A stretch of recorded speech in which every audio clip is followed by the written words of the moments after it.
problem with the idea that you can build a ton of muscle in a calorie deficit is simply the fact that we are applying obese person science to shredded person science. These are two completely different categories. When you are very high body fat and very new to training, you have two things present: high training stimulus because of the newbie gains, and high energy availability if you are high body fat.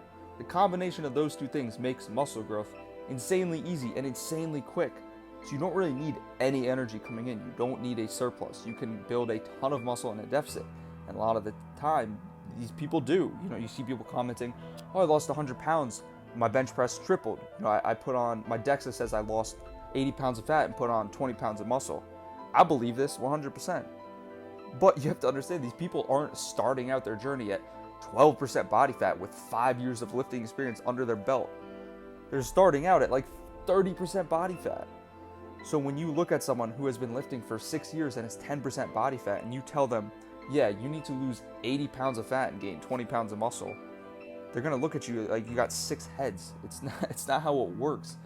A lot of these people who are very advanced and very lean are going to need a small surplus because two things are present with them: low training stimulus because they've been training for so long. The more muscle you grow, the harder it is to grow more.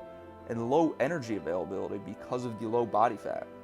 So 100 to 200 calories above their maintenance is probably not going to kill them. It's probably going to allow them to build more muscle than they would at maintenance.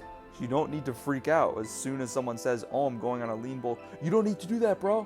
I built a ton of muscle in a deficit. Yeah, but you were 40% body fat. And the person you're talking to is 10% body fat. So it's a different science. You can't apply obese person science to shredded person science. It's two completely different ball games. So do not be afraid of a small surplus if you're very advanced and very lean.